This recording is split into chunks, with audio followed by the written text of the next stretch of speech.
Hi everybody, Chef Norman Van Aken here for another episode of our treasure books. I think almost anyone watching this is going to be aware of the American treasure of Alice Waters. If Alice Waters has a hero, and I think she does, at least one, it's going to be the person who wrote or has inspired this book, and that is Lulu of Provence, Lulu of Domaine Tempier fame. The book was written by Richard Olney. Now, I first came to know of Richard Olney before I even knew of Alice Waters by the Time Life series of books that we began to get. I think every other month one would come to the home that we had in Key West, or all along the far part of the library over there. I don't know, there's 20-something books that Mr. Olney was the editor of and for. I know that Jeremiah Tower was one of the people that helped him on the project too. So you see there is kind of a loop going on here between Richard Olney, Alice Waters, Jeremiah Tower, and Lulu. Lulu, again, inspired Alice, who Alice inspired me as well as so many others. This book, Lulu's Provençal Table, is a first edition, and she, and so did Richard Olney. They both signed this for me. I can see what he wrote because Richard Olney was originally from Iowa, but I asked my French-speaking friend, but she was in France, so I didn't get to get a translation. Anyone that can read this and translate it, it would be swell if you would put that in the comments and share with us what she had written. But I was with our friends Prole and Connie Perry and their children, in Provence, and one magical day night, we were there at their home, and Lulu, as she preferred to be called, was tending 2 legs of lamb when we entered their farmhouse, which was just the most idyllic place. I have some photos. I couldn't print them out, but I'll put them on the website so that you can see them as well. But of what it was like to walk into her home and smell the leg of lamb. Her hearth, this was not like put 2 legs of lamb in the oven. No. These things were hanging off her rack on some heavy twine, big legs of lamb.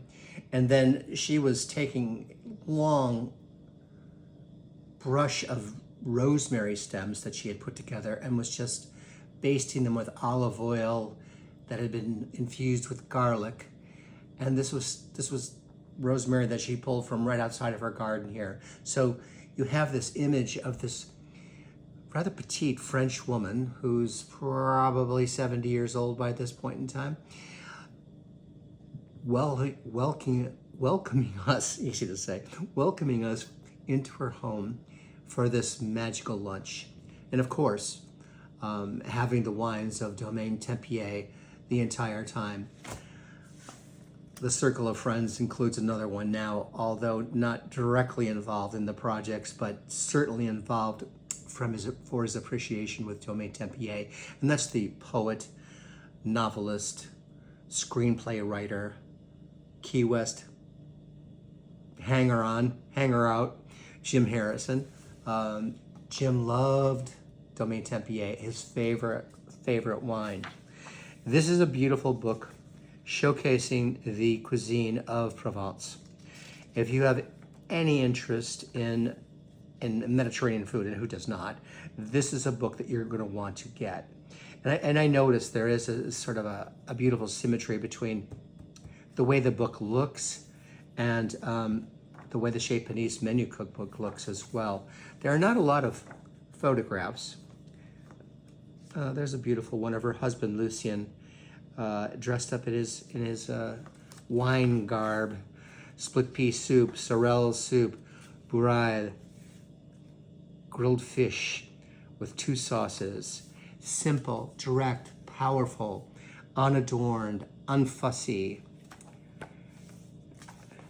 If I could time transport you, I would, to that day in the house.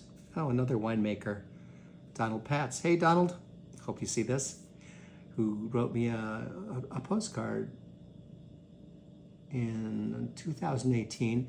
So once again, I like to find fitting books to put letters and postcards and pictures in. And of course, Donald, being the consummate wine man that he is, I felt he'd be comfortable in here. Stuffed duckling with turnips.